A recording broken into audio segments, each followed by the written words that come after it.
Assalamualaikum warahmatullahi wabarakatuh. Perkenalkan, nama saya Haryandra Fataulia dari IE4104. Kali ini saya akan membahas mengenai tugas besar mata kuliah Machine Learning yang terdiri dari klasifikasi dan juga clustering. Sebelumnya, saya sudah menjelaskan mengenai clustering, dan sekarang saya akan membahas mengenai klasifikasi. Di klasifikasi ini, saya juga menggunakan atau membuat dua buah eksperimen. Yang pertama itu dataset berasal dari file viva20.csv-nya. Sedangkan pada eksperimen yang kedua ini, saya menggunakan file clustering.csv yang mana file ini berasal dari hasil eksperimen pertama pada clustering. Nah, selain itu, yang membuat perbedaannya itu juga terletak pada variabelnya. Variabel independen yang digunakan pada eksperimen pertama di klasifikasi ini, saya menggunakan atribut overall, di situ nilai jual pemainnya, dan 16 itu international reputation. 10 itu, nah di sini kan kita bisa lihat nih 10, 12, 16. Nah 10 itu untuk overallnya, 12 itu untuk nilai jual pemainnya, dan 16 ini untuk reputasi pemainnya. Itu untuk variabel independennya. Sedangkan variabel dependennya itu saya menggunakan atribut trailface pada file viva20. Jadi atribut ini tuh pemain-pemain yang memiliki wajah yang mirip dengan pemain aslinya secara ofisial gitu, dikategorikan ke dalam bentuk yes. Sedangkan pemain yang wajahnya tidak mirip menyerupai wajah aslinya dikategorikan sebagai no. Nah itu pada eksperimen pertama. Untuk eksperimen yang kedua, di sini kita bisa lihat kita mengambil kolom dari 1 sampai 2. Kolom 1 dan 2 ini pada file clustering ini tuh menunjukkan 1 untuk overall dan 2 ini untuk potential, itu untuk variabel independennya. Jadi di sini independennya saya menggunakan cukup 2, sedangkan pada eksperimen pertama itu 3. Terus untuk variabel dependennya saya memilih age sebagai variabel dependennya karena nilai age itu lebih sedikit dibandingkan dengan nilai overall maupun potensial. Maksudnya sedikit ini nilai value-nya tidak sebesar dan sekecil potensial dan tidak seberagam potensial. Lalu kita melakukan assign kepada variabel baru yang berupa independent train, independent test, dan juga dependent train dan dependent test dengan cara memanggil fungsi split yang telah disediakan oleh library. Oh ya, di sini saya proses klasifikasinya menggunakan metode naive Bayes yang telah disediakan oleh library Python dan disediakan oleh Python. Jadi di sini kita hanya tinggal memanggilnya saja. Nah, metode ini dia membutuhkan parameter x itu untuk variabel independennya, yaitu untuk variabel dependennya, dan test size ini adalah banyak atau ukuran tes yang akan diuji gitu. Di sini kan 0,2, berarti akan ada 20% dari total data atau total row ke dalam dikategorikan sebagai tes gitu, dan sisanya berarti 80% dikategorikan sebagai trainingnya gitu. Nah, di sini saya mengoutputkan keempat variabel tersebut masing-masing seperti independent train, independent test, dependent train, dependent test. Selanjutnya kita menjalankan atau memanggil fungsi untuk mengklasifikasikan. Nah, di sini kita menggunakan Gaussian naive Bayes. Lalu selanjutnya kita memasukkan data training ke dalam fungsi klasifikasinya dengan cara seperti ini. Yang tadi kita sudah manggil nih fungsi si naive Bayesnya. Sekarang kita masukin si trainnya masing-masing, independen dan juga dependennya, dalam fungsi ini.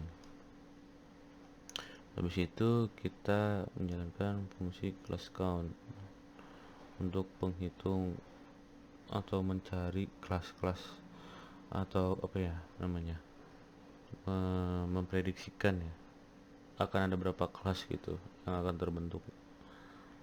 Nah, untuk YPRED ini, prediction maksudnya, nbtrain dot predict xtest. Kita menampung variabel dependent yang akan diprediksikan gitu maksudnya dalam variabel YPRED ini, dan juga saya inputkan YPRED-nya. Terus kita baru melakukan proses perhitungan atau perhitungan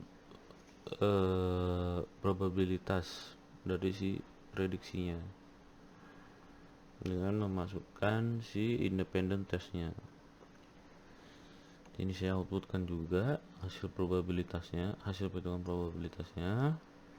Nah, lalu selanjutnya melakukan proses confusion matrix dengan parameter dependent test dan juga dependent hasil prediksinya. Saya outputkan juga confusion matrixnya. Nah, terakhir ini proses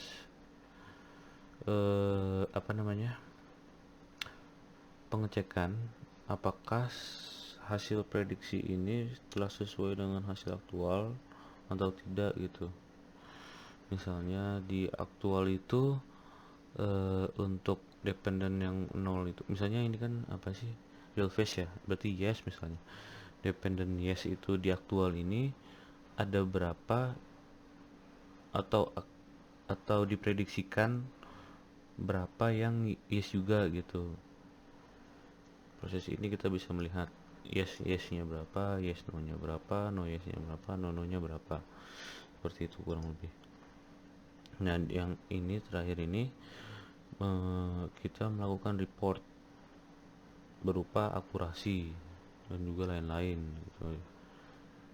Nah, ini juga udah ada disediain sama library-nya, kita tinggal menggunakannya saja dengan masukkan dependent test-nya juga dan juga dependent prediksinya.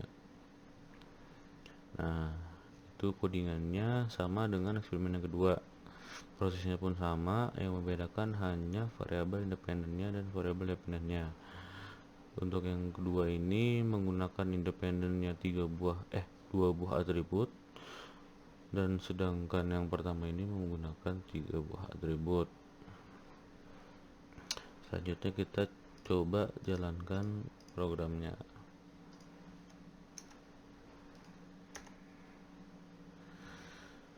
Nah, di sini terlihat bahwa hasil akurasi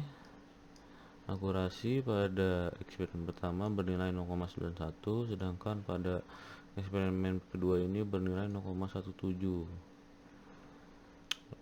Mengapa hal ini bisa terjadi? Karena pertama, pada eksperimen pertama ini nilai antara atributnya itu, atribut independennya maupun dengan atribut dependennya, itu memiliki keterkaitan satu sama lainnya. Nah, sedangkan pada eksperimen kedua ini tidak ada keterkaitan gitu. Mengapa saya katakan demikian? Karena pada eksperimen pertama ini kita kan menggunakan independen, itu ada overall, ada nilai jual, dan juga reputasinya. Nah, ketika si pemainnya memiliki kualitas yang bagus, pasti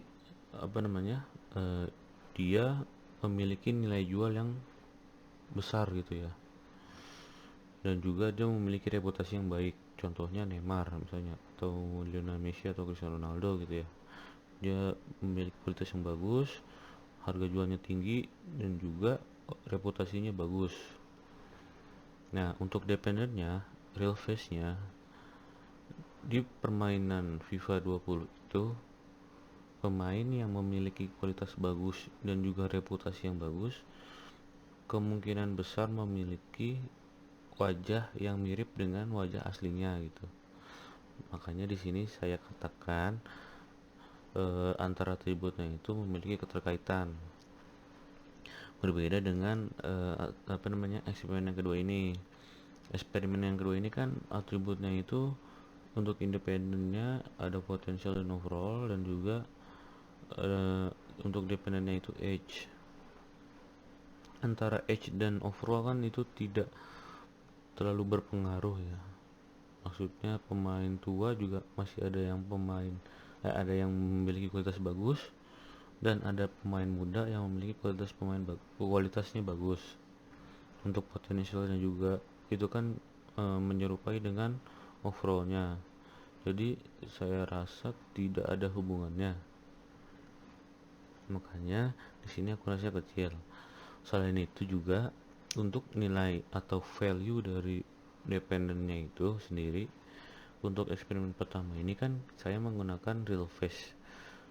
Nah, value dari real face itu hanya mengkategorikan yes atau no. Jadi hanya ada dua nilai value-nya. Sedangkan untuk eksperimen yang kedua ini, saya variabel dependennya menggunakan age, dimana age itu memiliki rentang yang cukup jauh, yaitu berkisar 16 sampai 42 kalau di sini aktualnya.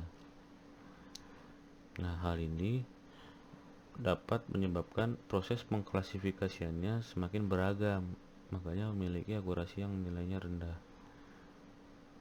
Seperti itu. Ya, demikian presentasi yang dapat saya sampaikan. Kurang lebihnya mohon maaf. Wassalamualaikum warahmatullahi wabarakatuh.